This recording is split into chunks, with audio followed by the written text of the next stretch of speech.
The U.S. Supreme Court, in a 5-4 decision, has ruled the Affordable Care Act mandate that all Americans should carry health care coverage or pay a penalty has been deemed constitutional. We'll discuss the legal opinion and the future of health care on West Michigan Week.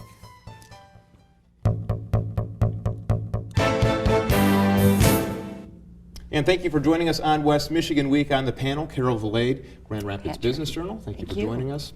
And constitutional attorney Devin Schindler, professor at Cooley Law School. Thank you for stopping by. Pleasure to be here. And Lodi Zwornstein, president, Alliance for Health. Thank you, sir. Pleasure to be here. Wow, what a landmark decision, 5-4. I know that I shot you an email the other day, and I said, what do you think the outcome will be? And you said? I predicted 5-4, but I got the wrong reasoning. I had thought, having read all the briefs in the case, that the court would uphold the mandate, irrespective of its political merits, based on the commerce power. And in fact, they did not uphold it based on Congress's power to regulate interstate commerce, but rather upheld it, surprisingly to me, under the Congress's power to tax and spend. And so, right result, but I had the wrong reasoning. And let's take a look at Chief Justice John Roberts' opinion here. Yeah, this is the majority opinion, if we can take a look at the graphic. The Affordable Care Act's requirement that certain individuals pay a financial penalty for not obtaining health insurance may reasonably be characterized as a tax. Because the Constitution permits such a tax, it is not our role to forbid it or to pass upon its wisdom or fairness. What is interesting about this case is at the initial part of the decision, the court had to interpret a thing called the Anti-Injunction Act, which essentially says if there's a tax in place, you have to pay it before you can challenge it. The idea is you don't want people challenging taxes until they've paid it. And so for purposes of the Anti-Injunction Act, the court ruled that this was in fact a penalty because Congress said it was a penalty. Then about 30 pages later in the majority opinion, the court said, but for constitutional purposes, we don't exalt form over substance. We look at the substance of what is going on here. And substantively, this really is a tax. I call it the duck principle. They said, well, it walks like a duck, it talks like a duck, it acts like a duck, therefore it's a duck. It looks like a tax. It's collected by the IRS. There's no scienter requirement. Therefore, we are going to determine for constitutional purposes, even though Congress and the President said otherwise, we are going to rule for purposes of the Constitution that this is in fact a tax. And so the case has a certain inherent ambiguity or inconsistency even, if you read the first few pages and then compare it to about 30 pages later.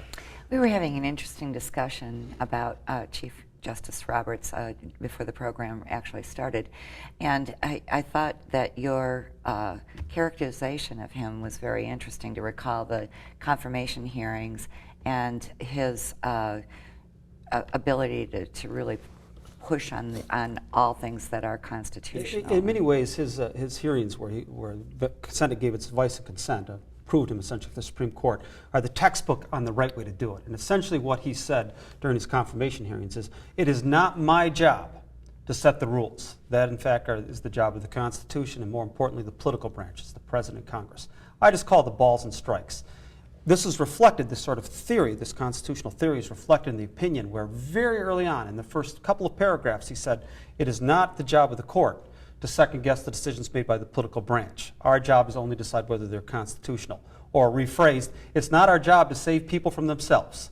If this is what the folks want, it's not our job to second guess whether the so-called tax is good, bad, or otherwise. We're not making a value judgment on the PPACA legislation, or so-called Obamacare, but rather simply saying that it is in fact constitutional. I thought there was also a distinction between the word mandate and choice, that this is actually not a mandate, but it is it allows the American people a choice. And so it's not a mandate. You have to ask how much of a choice you have. You can either pay the federal government, you can either pay the federal government this so-called tax, or you can pay an insurance company. Either way, you're going to pay. Splicing words then. Yes, well, there's a lot of that went on in the opinion. And there had to be in this particular process. By staying narrow and just saying, we're not going to get too far afield here, we'll just say whether it can or cannot be done. They were really more, I believe, concerned about the status of the court rather than trying to come down with what's popular, what's not, what appeals to one segment or another segment, by keeping it narrow. Although I was not really aware they could kind of switch the argument from, up until now, all the court cases leading up to the Supreme Court were dealing with the Commerce Clause All of a sudden, at the Supreme Court, now we're hearing about Totally different. taxation, which is a different basis that we hadn't heard before. Well, in some of the lower courts, and there's actually been 2 Supreme Court decisions in the last 100 years that have evaluated the Congress's authority to essentially regulate conduct using its tax power. And Congress does this all the time. Think about cigarette taxes. Think about alcohol taxes. Yes, part of the reason they do it is to raise revenue. And just for purposes of our discussion, Congress can tax to raise revenue, but Congress cannot tax to punish people, to force them to engage in conduct that Congress could not otherwise regulate. That's the legal standard. But Congress does things for mixed motive all the time. Why do we have 50 cents or $1 per pack of cigarettes? Well, in part to raise revenue, but in part to Discourage smoking, yes. And so the court really focused on the latter half. Yes, there's some level of coercion here. You have to pay one way or another, but ultimately because it has all the attributes of a tax. Smoking, broccoli. Let's talk about the dissenting opinion in terms of how that was written. I had not been able to find the full dissenting opinion, but I understand it's signed by all 4. Yes, it's interesting. There's actually 2 dissenting opinions here. Well, 3. Justice Thomas has his own little separate dissenting opinion. He doesn't think Congress can do much of anything. He wants to sort of roll us back to 1789. But setting aside Thomas's dissent, Justice Scalia and sort of the 4 horsemen of the apocalypse, if you will, Justice Scalia, Justice Thomas, Kennedy, Souter, all signed off saying essentially, look, this is unconstitutional under the commerce power. And in that essence, they agree with Justice Roberts. Justice Roberts finds that the commerce power does not reach this far. And so, oddly enough, they're in the majority on that issue. What they really are dissenting about is their read on the tax power. Unlike what commonly happens in these situations is one judge will write an opinion, and it'll be by Justice Thomas, joined by the other 4 justices or 3 justices if it's a dissenting opinion. This one was released what is called per curiam, where all 4 of them signed it. Not just one, but all 4 of them signed it. The last great per curiam opinion, well, there's been a few, but was Brown versus Board of Education, where all 9 justices signed, essentially sent a message to the community. All 9 of us are arm in arm, hand in hand. We feel very strongly about this issue. Well, by releasing the dissent as a per curiam, with not just one judge writing it, but all 4 of them signing on it and essentially taking authorship, they're sending a strong message that not only do we agree that this, or disagree with the majority, we strongly disagree with the majority. And there was a unity. message being sent there. Is the message to the Congress, is the message to each other? You know, they took their vote That's months interesting. ago, and they knew what was coming down. And it's amazing that they kept the secret as tight as they did. But when, in fact, did they decide to take those hard lines? Well, I suspect the way it works is 90% of the time, I worked with the Court of Appeals for years as a law clerk. And I recall when I was at the Court of Appeals, oral argument made the difference in 1 out of the probably 150 suits that I worked on. One time, oral argument made a difference. Generally speaking, the judges have made up their minds beforehand because they've had the benefit of reading, in this case, literally hundreds, if not thousands of pages of briefs. And so more often than not, they come to the oral argument with the decision in their own minds already made. Then afterwards, they all meet and for the first time take a vote. Rarely does the vote change afterwards. What is interesting is Justice Roberts took upon himself to write the opinion. He gets first say, he's in the majority. And I find that a very interesting fact. He's leaving his legacy, consistent with what we talked about earlier. He took this opinion, he wanted to write it because it is very much part of his legacy. But let me make one other really important point, apropos of what both of you are saying here. It's a stealth opinion because the headline is, okay, Obamacare PPAC legislation upheld. It seems like vindication for congressional power. But at least 3/4 of the opinion are undercutting congressional power. At least 3/4 of the opinion saying you don't have the broad expanse of commerce power you thought you did. You don't have the broad expanse of power you thought you did to coerce or force states to pass legislation. And so if you get more into the weeds of the case, it is not just you've got to look beyond the headline. It undercuts congressional power in many ways. And see, that's where I'm afraid the healthcare community especially has actually been put on notice. You've got between now and the November elections to do nothing. To anticipate maybe. The states with their regulatory processes have between now and November to proceed as if the law was there, knowing that in November, if there is a political change, then you know, the discussion's going to be for the political process, do we repeal the law or not, which is a possibility. So everybody's sitting there in limbo again Medicaid. between now and then. The Medicaid expansion, maybe, Well, maybe not. It's certainly there's speculation now that no state will actually, jump in to pay for it themselves. They'll use the federal funding for Right. it.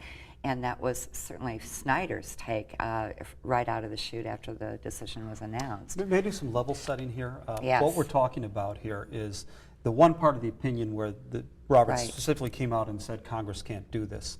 Generally speaking, in our system of government, you've got state government, obviously, and federal government. We have a thing called federalism, where they are equal sovereigns in many ways. And the court has consistently ruled that the federal government cannot force the state to pass laws, can't force the state to essentially go to work for the federal government. We call this the anti-commandeering principle.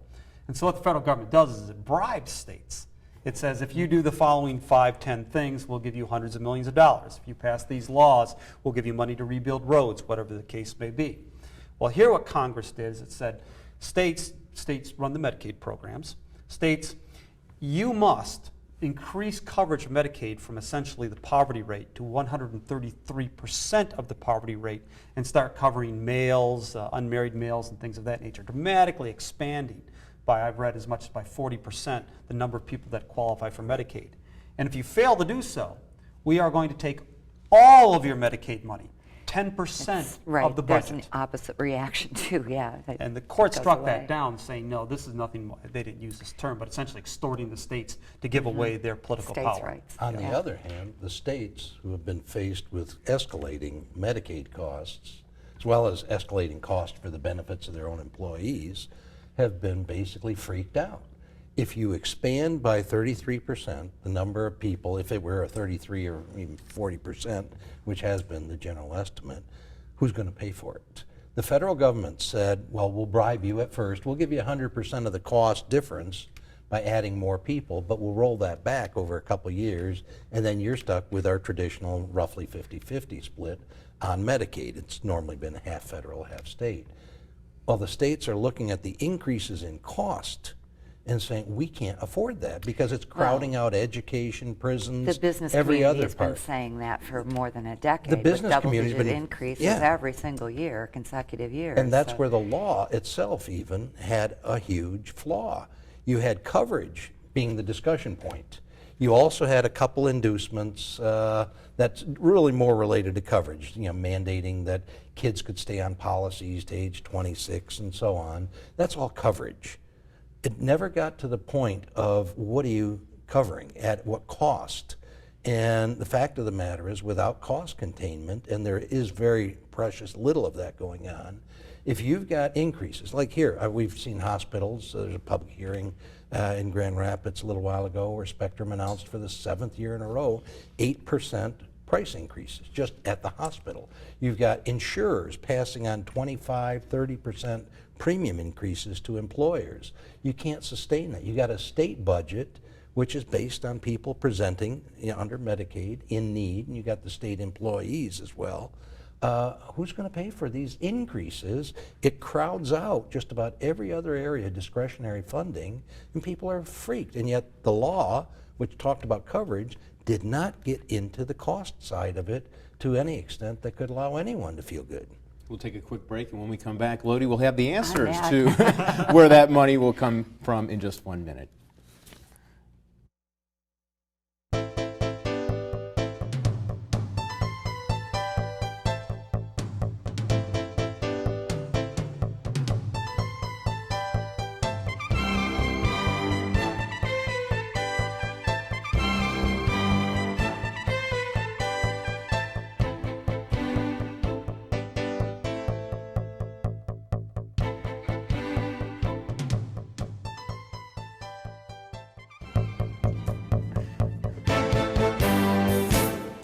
And we're back with more on today's ruling from the Supreme Court. And I guess the question is, more bodies in the pool should be bigger financially.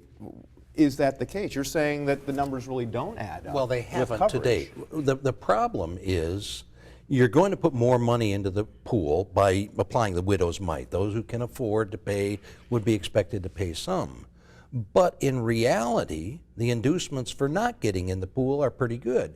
If you're weighing a $95 penalty for this year versus a $4,000, $5,000 insurance premium, and you're a young immortal especially, 25-year-old who's going to live forever, a 30-year-old, what are you going to choose? $95? A value judgment, $4,000? Lodi. It has to be. In terms of how it has been, insurance companies often cherry pick. Correct. An employer of very young people has fewer healthcare costs than an employer who has older employees. I mean, that's just the simple piece of it. Sure. I mean, it gets a lot more complicated from there. And when insurers go to negotiate rates at the hospitals, they're ensuring that those businesses will pay less of a rate than Correct. Patrick, who may not have any insurance when he walks through the door.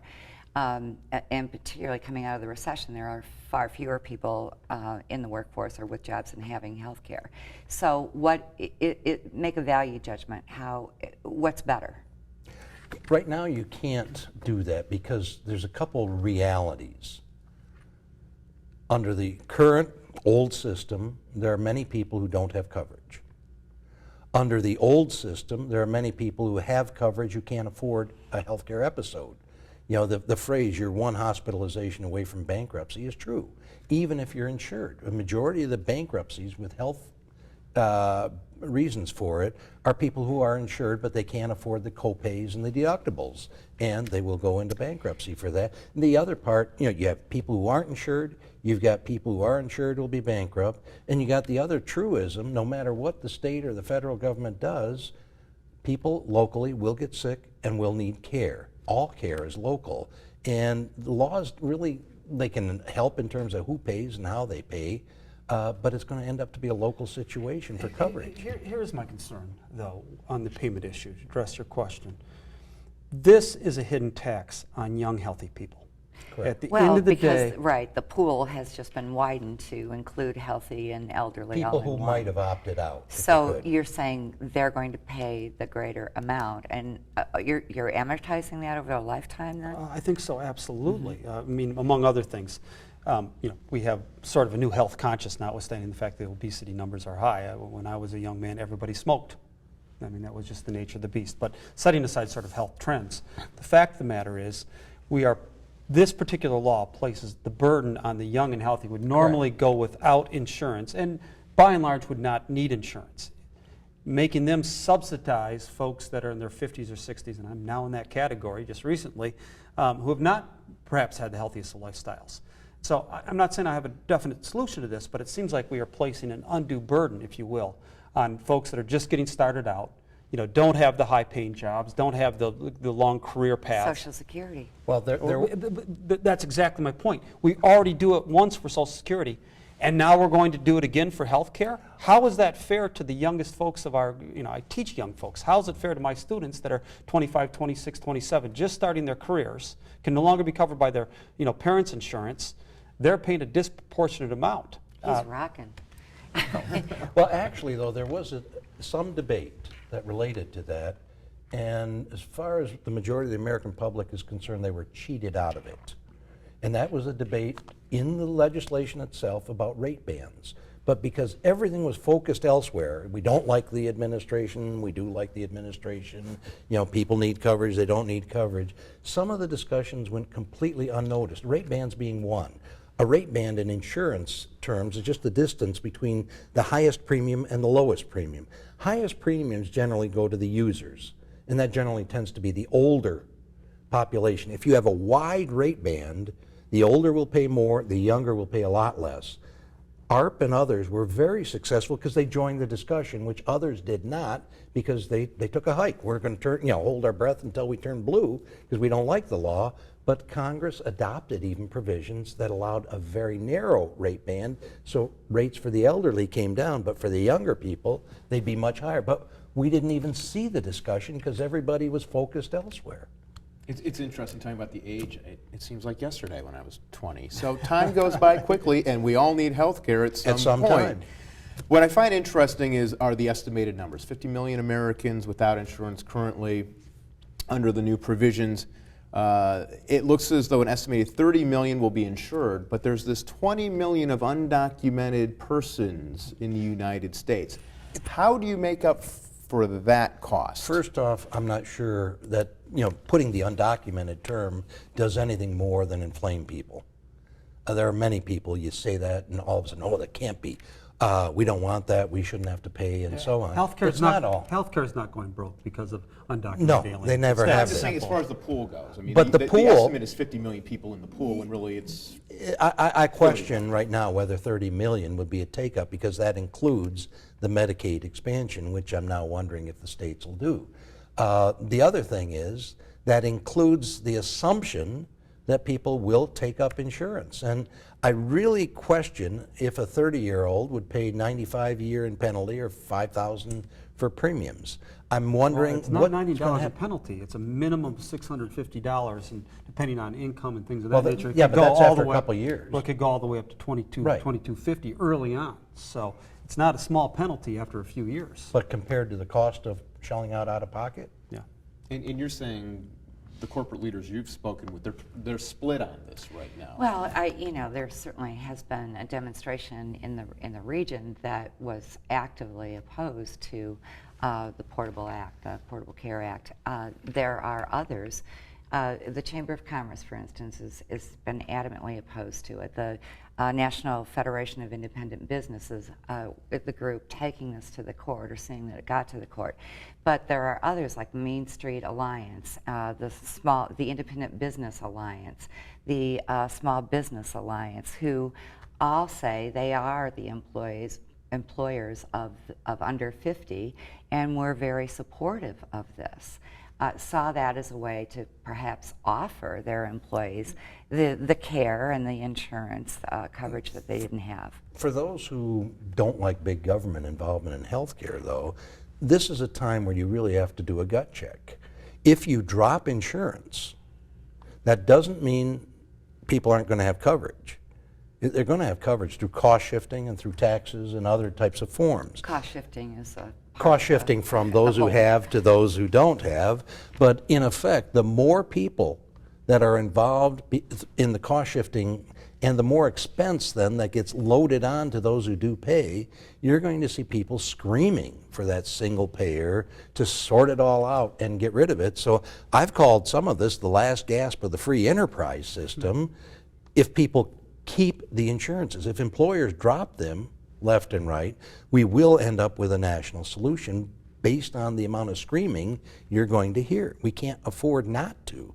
And that is a political problem. So, you can follow your political instincts if you don't like what's going on, say, well, we're going to camp out and do something else, bringing on a different solution, or you can say, we're going to keep paying those premiums for our employees even though it hurts us. It's not an easy decision.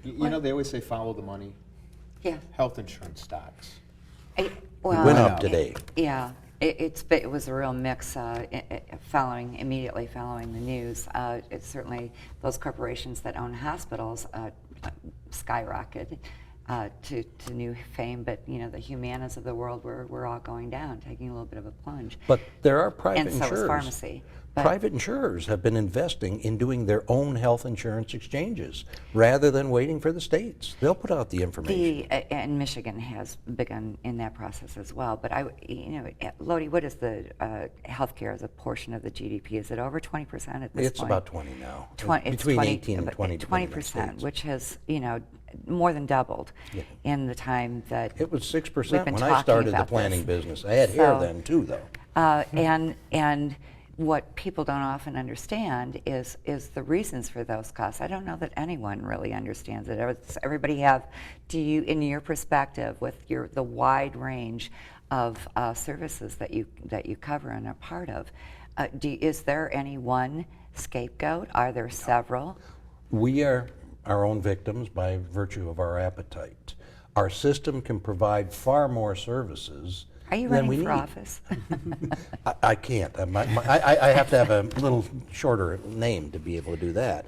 But we demand services. Services are available far beyond even our appetites, and sometimes they're pushed on us by our providers, and there's been a blank check.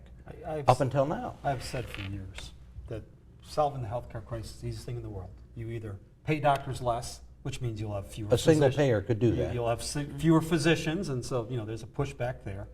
You pay more. Well, I think we've reached the point where, uncle, we can't pay anymore. Or you allocate care. You allocate care in a different way, which eventually... Well, you're talking about rationing, but essentially means, yes, we have rationing been care. rationing Well, up until now. That's not new. Yes, we've been doing it illogically. Right. We've been doing it based on money. But what I'm saying here, it's tough medicine, if you'll accept my analogy. Yep. That most Americans will not accept the notion that they will get turned down when they ask for something. Soylent And that's what it's Green. going to take. Soylent Green. Is people.